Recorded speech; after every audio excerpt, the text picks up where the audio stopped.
Bonjour Olivier Paco. Bonjour Oriane. Merci beaucoup de nous accompagner pendant cette première demi-heure. Vous êtes élu de l'Oise, rattaché au groupe Les Républicains. On va parler de votre proposition de loi tout à l'heure qui vise à interdire le parachutage. Mais d'abord, on l'a vu dans le journal, évidemment, la crise du côté des carburants. Près de 30% des stations-service du pays connaissent des difficultés. La situation est pire dans votre région des Hauts-de-France où plus de la moitié des stations-service sont concernées. Agnès Pannier-Runacher, la ministre de la Transition écologique, appelle les Français à la responsabilité pour éviter le surstockage. C'est le bon message ? J'en suis pas convaincu parce que moi j'ai fait le test moi-même hier et samedi soir. Alors j'habite à Beauvais. Écoutez, j'ai fait 5 stations-service. Les 5 étaient vides. Alors si les Français ont manqué de civisme, parce que c'est ce que nous dit le ministre, eh ben c'est parce qu'ils veulent travailler tout simplement. Alors qu'ils exercent des fonctions qui les amènent directement sur la route ou qu'ils aient besoin d'aller au travail, et ils ont besoin de leur voiture. Et il y a quand même eu un problème d'anticipation de la part du gouvernement qui a peut-être même pris à la légère cette problématique d'approvisionnement des stations. On a vu un extrait avec Olivier Véran. Je me souviens, la semaine dernière, il a refusé le mot pénurie. Il parlait de tension temporaire. C'est plus qu'une pénurie, là. Il y a un vrai problème qu'il faut régler. Et les stocks dits stratégiques. Un stock n'est stratégique que si on l'utilise. Bon, visiblement, ça n'a pas été le cas. Il faut le faire très vite. Voilà, maintenant c'est le cas. Ah oui. Trop tard pour vous ? En tous les cas, avant que ça rentre dans l'ordre, il se passera quasiment une semaine. Donc oui, effectivement, on a perdu beaucoup de temps. Je pense que le gouvernement espérait que le problème se règle de lui-même. Ça se règle jamais de soi-même. Alors effectivement, il y a un conflit entre des syndicats et 1 ou 2 entreprises, c'est vrai. Le dialogue social est toujours préférable à la réquisition, mais... Vous appelez la CGT à cesser les blocages et entamer le dialogue avec Total. Total est d'accord pour dialoguer si les blocages cessent.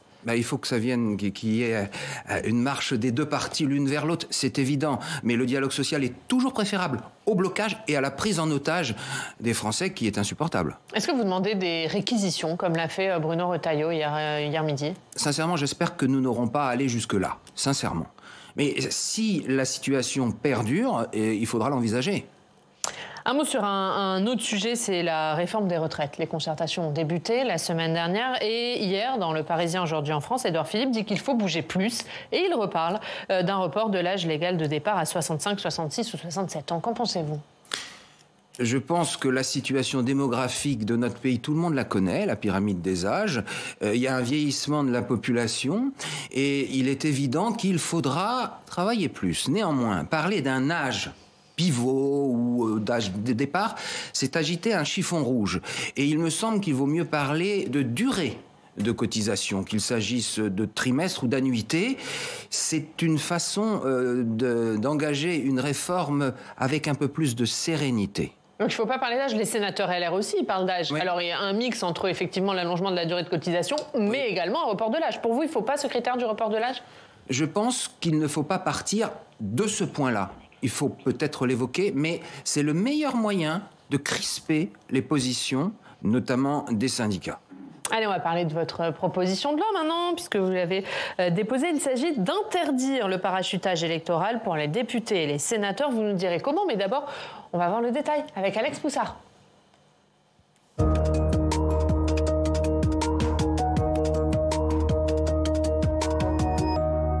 Bonjour Alex. Bonjour Ariane, bonjour Olivier Paco. Bonjour Alexandre.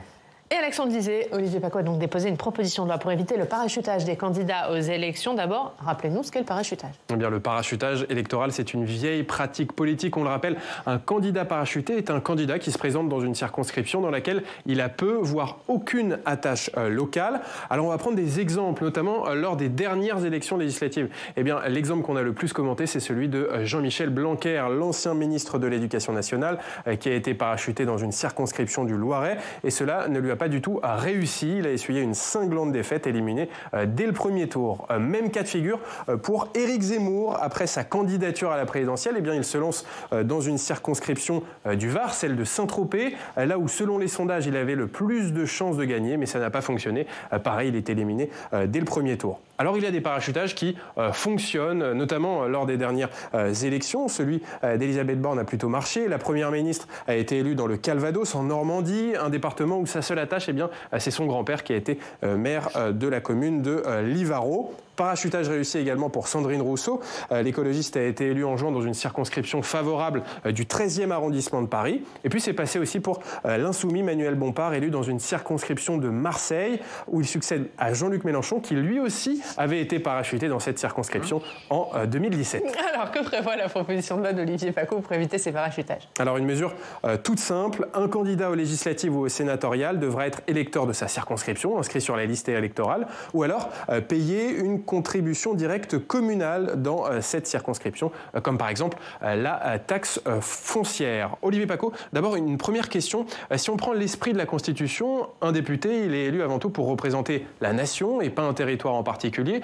Donc il y a une contradiction avec votre texte. Alors il y aurait une contradiction si cet élu l'était sur une liste nationale à la proportionnelle. Or, les députés comme les sénateurs sont élus sur des circonscriptions territoriale. Donc, alors concrètement, un député, il est député de l'Oise, de la première, deuxième, troisième circonscription de l'Oise, sénateur et sénateur de l'Oise. Il n'est pas sénateur français élu nulle part. À partir de ce moment-là, le parlementaire, il est non seulement un élu national, mais qu'on le veuille ou non, il est aussi un élu local. C'est comme ça. La mission du parlementaire, c'est effectivement de faire la loi et de contrôler l'action de l'État. Mais c'est aussi, et tous les parlementaires vous le diront parce qu'ils y sont confrontés tous les jours, c'est aussi d'être l'ambassadeur de son territoire. C'est aussi d'être le porte-parole des habitants et des électeurs de ce territoire. Et pour défendre ce territoire, il faut le connaître. Le sénateur de l'Oise peut vous parler de Gouy-les-Groseilliers, il peut vous parler de Compiègne, il peut vous parler de Rouvroy-les-Merles parce qu'il connaît ce territoire. Logiquement. Et lorsqu'il est saisi des problématiques économiques, sociales, qui sont très différentes au sein de son propre territoire, il est encore plus efficace pour les défendre.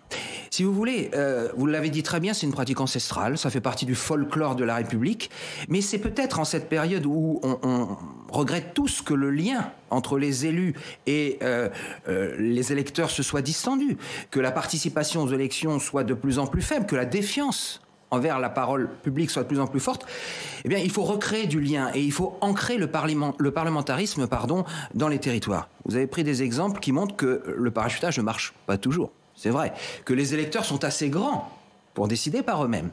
Sauf que dans beaucoup de cas, étant donné que les investitures aux élections sont données par les partis politiques, eh bien, l'électeur, entre guillemets, il n'a pas le choix. On lui impose un candidat d'une étiquette pour laquelle il aurait voulu voter, mais il aurait préféré voter pour un candidat de son territoire, de cette étiquette. C'est bien souvent ça le vrai problème. Oh, mais donc il y a un problème au sein des partis aussi, dans les investitures données par les partis. Ah, tout à fait. Alors, les exemples donnés par Alexandre Poussard le montrent bien. Aujourd'hui, ce sont les partis qui sont les plus excentrés sur l'échiquier, ainsi que le parti présidentiel qui utilise le plus la pratique du parachutage. Mais tout le monde l'a fait un jour ou l'autre. Tout le monde l'a fait un jour ou l'autre. Toujours est-il que, et je terminerai par là, vous avez vu l'an dernier, il y avait eu une enquête d'opinion qui montrait que moins d'un électeur sur deux connaissait ou appréciait ou avait une opinion favorable de son député. C'est l'inverse pour les maires, qui sont des gens de proximité. Donc moi, ma proposition de loi, elle est de bon sens. Elle est de bon sens, rendre l'élu plus efficace parce que plus proche de son territoire. Est-ce que le groupe Les Républicains vous soutient dans cette proposition de loi? Est-ce qu'elle va être du coup débattue prochainement dans une niche du groupe? Alors, très concrètement, déjà, j'ai une trentaine de co-signataires et j'en ai tous les jours qui arrivent. J'ai sollicité un entretien avec le président Bruno de Retailleau pour effectivement que cette proposition de loi puisse trouver le chemin d'une niche parlementaire, mais je n'ai pas encore eu cet entretien avec Bruno. Ouais. Donc pour le moment, elle n'est pas à l'ordre du jour. Elle n'est pas encore à l'ordre du jour. Vous souhaitez qu'elle soit rapidement, on imagine? J'espère. Ou pour vous, vous reconnaissez que c'est pas l'urgence du moment et qu'il y a d'autres sujets plus prioritaires? Il y a certainement des sujets plus prioritaires. Néanmoins, je me battrai pour qu'elle avance. Puisque vous parlez de ce lien entre élus et territoire, le gouvernement réfléchit aussi au problème que pose le cumul des mandats, le non-cumul des mandats en l'occurrence. Et oui, effectivement, depuis le quinquennat de François Hollande, le député-maire ou le sénateur-maire, c'est fini. On ne peut plus être parlementaire et en même temps diriger une collectivité locale, une commune, un département ou une région. On peut en revanche être parlementaire et être élu d'une collectivité, par exemple être conseiller municipal. Mais en pratique, certains estiment que ce non-cumul des mandats crée une déconnexion pression entre le parlementaire et le terrain. Et durant la campagne présidentielle, Emmanuel Macron a rouvert la voie au cumul des mandats, alors seulement pour les petites communes. Et donc du coup, le gouvernement actuel planche sur cette question. On va écouter Franck Riester, le ministre en charge des relations avec le Parlement. Le gros avantage que ça avait, c'était de permettre une connexion directe entre les parlementaires et leurs responsabilités actuelles dans les collectivités territoriales. Bon, dans beaucoup de parlements, en Europe et dans le monde, dans les grandes démocraties, il n'y a pas de cumul des mandats. Mais ce qu'on voit, c'est qu'on a supprimé le cumul des mandats sans réfléchir à l'organisation des moyens des parlementaires. Il y a toujours autant de parlementaires et avec aussi peu de moyens. Donc peut-être que si on maintient le non-cumul des mandats, il faut réfléchir à peut-être plus de moyens pour les députés et les sénateurs pour mieux faire leur travail. Alors cet éventuel retour du cumul des mandats, il sera discuté dans le cadre de la réforme des institutions souhaitée par Emmanuel Macron. Mais avant de dévoiler cette réforme, le président de la République souhaite mettre autour de la table tous les partis politiques pour trouver un consensus. Olivier Paccaud, sur cette question, quelle est votre position? Est-ce que vous êtes favorable au retour du cumul des mandats? Alors déjà, je voudrais dire que notre gouvernement, il prend les gens pour des imbéciles. Parce qu'il y a même pas un an, il y a eu une proposition de loi au Sénat qui a été déposée par les centristes pour justement évoquer le cumul des mandats. Cette proposition, elle a été adoptée au Sénat, elle a été rejetée à la demande du gouvernement, dont M. Riester, à l'Assemblée nationale. Donc c'est insupportable de relancer des sujets qu'on a balayés du revers de la main 6 mois auparavant. Alors, le cumul des mandats, effectivement, il y a une problématique entre la réelle connexion des parlementaires et leur territoire. Néanmoins, si on a, il y a quelques années, interdit le cumul entre la présidence d'un exécutif local et la mission parlementaire, c'est parce que, dans beaucoup de cas, c'était difficile de faire les deux, il faut être honnête. Alors, il y a une position intermédiaire, et j'avais déposé un amendement qui a été adopté au moment de cette discussion de l'éventuel cumul des mandats. Eh bien, c'est qu'on puisse permettre à un parlementaire non pas d'être un simple conseiller municipal, départemental ou régional, non pas de redevenir président du département, de la région ou maire de la grande ville, mais au moins d'être vice-président.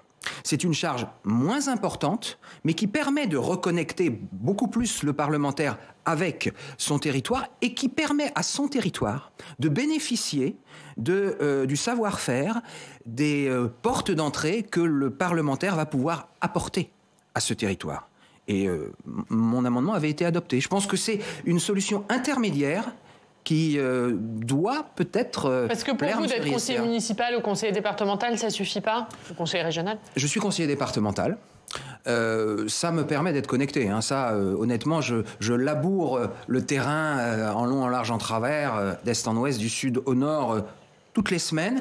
Néanmoins, lorsqu'il s'agit de mettre en pratique certaines politiques très précises, très techniques, le fait d'avoir vraiment les mains dans le cambouis et d'être plus ou moins décisionnaire en tant que vice-président ou en tant que maire adjoint d'une grande commune, ça peut être précieux quand même. Il faut trouver le juste milieu. Est-ce que cette mesure concernant le cumul des mandats, elle doit faire partie de la réforme des institutions qui, on le sait, on l'a vu dans le premier quinquennat, va être difficile à faire passer pour Emmanuel Macron? Ça, oui, peut-être, oui. Moi, je n'y serais pas opposé. Voilà. Vous n'êtes pas pour un texte séparé pour aller plus vite sur cette question? Je pense qu'on peut faire ça globalement. Oui, tout à fait. Mais vous savez, il y a eu un nombre lors du premier quinquennat de mesures annoncées, de réformes annoncées qui n'ont pas été faites que, moi je suis plutôt sceptique quant à la capacité et à la réelle volonté du gouvernement de faire bouger les choses. Ça a été, entre 2017 et 2022, le gouvernement qui a fait le moins de réformes. On a parlé des réformes des retraites tout à l'heure. Ils n'ont strictement rien fait. Mais vraiment rien. C'est le seul président de la République depuis 40 ans qui n'a rien fait en matière de retraite. Le seul. Un dernier mot sur ce sujet des cumuls des mandats. Vous allez interpeller le gouvernement là-dessus aux questions d'actualité mercredi? Alors, il y a un autre cumul qu'il faut évoquer. C'est le cumul entre les ministères et les exécutifs locaux. Il n'y a pas de loi, mais il y a une règle qui existe depuis 25 ans qui veut qu'un ministre se consacre à sa mission ô combien importante. Et il y a quelques fortes têtes capricieuses, quelques privilégiés aujourd'hui qui effectivement se sont exonérés de la règle. Peut-être qu'il y a un problème d'autorité. Il n'y en a qu'un en l'occurrence, c'est Sébastien Lecornu qui est ministre et qui préside le conseil départemental de l'Eure. Alors il y a Sébastien Lecornu, il me semble qu'il y a Sonia Baquès, il me semble qu'il y a Olivier Klein puis je peux en citer d'autres. Voilà. Donc non, il y a un vrai problème. Il faut que le gouvernement soit cohérent. On ne peut pas refuser le cumul de mandats pour les parlementaires et l'accepter pour certains Donc c'est-à-dire que Sébastien Lecornu, qui préside un département, effectivement, ce qui est une charge haute, pour vous, il doit démissionner de son poste de président du conseil départemental? Il est ministre des Armées. C'est un travail colossal. On ne peut pas être ministre des Armées et président du conseil départemental de l'Eure. D'ailleurs, s'il avait bien fait son travail, je pense que les élections législatives se seraient un peu mieux passées dans son département. Il y a une poussée du RN dans l'Eure? Il y a eu une razzia du RN dans son département et il y a eu un effondrement. C'est la responsabilité de Sébastien Lecornu? Je pense qu'il y a peut-être un petit lien de cause à effet. En tout cas, ces parlementaires En Marche, c'est ce qu'ils disaient. Merci Alex. Merci Ariane. Merci beaucoup. À tout à l'heure dans le club. On va parler d'un autre sujet. On parlera d'Édouard Philippe. Et voilà, Édouard Philippe qui donne une grande interview hier, vous nous direz tout. Alex, dans 30 minutes, on va aller voir l'actualité maintenant dans votre département avec Jean-Marc Chevauché. Jean-Marc, bonjour, rédacteur en chef adjoint du Courrier Picard. Et Jean-Marc, les maires de l'Oise étaient réunis ce samedi pour leur congrès. Vous y étiez, Olivier Pacot. Des maires très inquiets face à la flambée des coûts de l'énergie.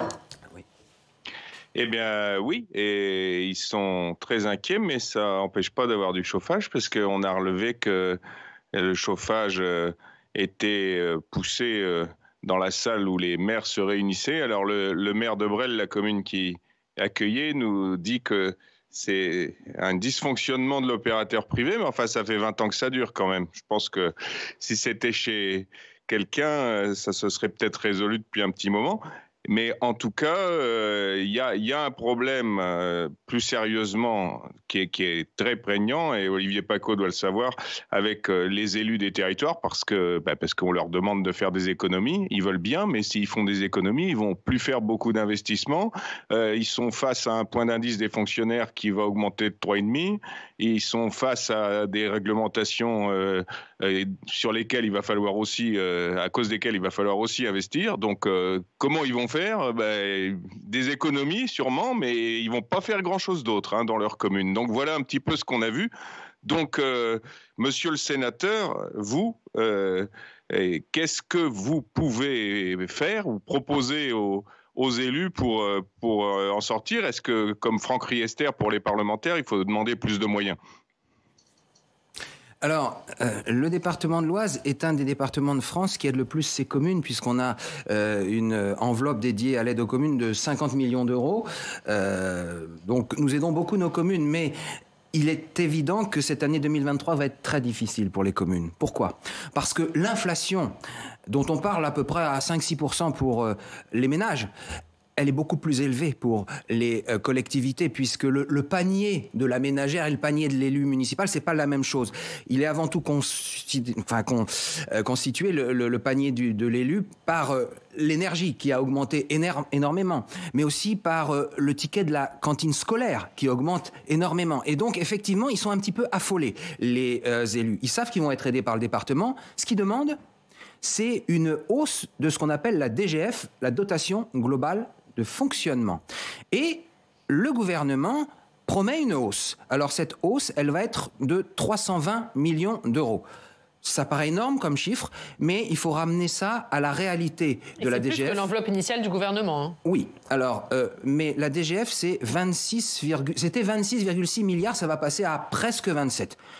Faites le compte, 320 millions d'euros sur 27 milliards, ça fait 1,2% d'augmentation, alors que l'inflation que subissent les collectivités, elle est nettement supérieure à 6, elle est à peu près à 15%. Donc, les maires, ce sont des gens qui savent compter, et donc ils vous disent, ne nous prenez pas pour des imbéciles. Il faut indexer, en fait, ce qui fut le cas jadis, il faut indexer la dotation globale de fonctionnement sur l'inflation réelle. Après, les collectivités supérieures, c'est-à-dire le département et la région, ils doivent aussi bénéficier de dotations indexées. Et puis, tous les élus font des efforts pour réduire leur consommation d'énergie. Lors de ce congrès des maires, chacun a donné ses exemples, alors qu'il s'agisse de passage au LED, de fermeture de l'éclairage la nuit, de réduction de l'éclairage au moment des fêtes de Noël, de baisse de 1 degré du chauffage. Enfin, il y a énormément de choses qui ont été faites, mais s'il n'y a pas un coup de pouce de l'État en matière de dotation, ça sera très compliqué. Et effectivement, les investissements baisseront. Or, les investissements font vivre le tissu économique local. Merci Jean-Marc. Un mot sur votre une, Jean-Marc. Un été encore très meurtrier en Picardie. Oui, oui, puisqu'on s'est aperçu que cet été, on a eu un peu plus de décès que d'habitude. C'est dû à la fois au Covid et à la canicule. Le Covid, je vous le rappelle, qui avait d'ailleurs débuté dans l'Oise en 2020. Merci beaucoup, Jean-Marc Chevauché, d'avoir été avec nous. Un mot, puisqu'on parle de votre région, de votre département, sur la question des éoliennes. Olivier Paccaud, le Sénat examinera dans quelques jours le projet de loi pour accélérer le développement des énergies renouvelables. Est-ce que vous souhaitez l'interdiction des éoliennes terrestres ? Je ne souhaite pas l'interdiction, je souhaite que les territoires retrouvent la maîtrise de leur sol. Depuis un fameux amendement qui s'appelle l'amendement Brottes, ce sont les préfets de région, ce sont les juges administratifs qui peuvent décider qu'un territoire va se voir imposer effectivement une ferme éolienne. C'est un déni de démocratie totalement scandaleux. Je peux vous donner plusieurs exemples, notamment autour de Guiscard, dans le nord-est du département, où les 8 territoires, les 8 communes concernées ont délibéré contre le projet, où les 3/4 de la population a pétitionné contre ce projet, qui va probablement se faire. Donc vous demandez un droit de veto des maires, ce que demande le Sénat depuis plusieurs mois. Oui, bien sûr, et donc le rapporteur Didier Mandelli y réfléchit. Moi, j'ai eu l'occasion, comme d'autres, d'en discuter avec lui. Si la Commission ne le fait pas, moi je porterai un amendement de droit de veto des maires concernant l'installation de ce type de projet. Alors, il faut un droit de veto des maires ou des référendums locaux ? Écoutez, il faut que les élus jouent leur rôle. Ils ont été élus pour ça, il faut qu'ils assument. Ça peut être renforcé par un référendum local, tout à fait. Mais un conseil municipal peut décider pour sa population. Un dernier mot, on va parler de politique, puisqu'il nous reste encore 3 minutes. Xavier Bertrand, dont vous étiez le porte-parole durant la primaire des Républicains, a lancé la semaine dernière son nouveau parti, Nous France, en pleine campagne pour la présidence des Républicains. C'était le bon moment ? Effectivement, le choix calendaire peut interroger parce que dans ce ciel un petit peu troublé que connaît la droite, effectivement, cette concomitance est peut-être étonnante. Le fond des choses... Vous la regrettez, cette concomitance ? C'était pas le bon calendrier pour vous ? C'était peut-être pas le meilleur calendrier.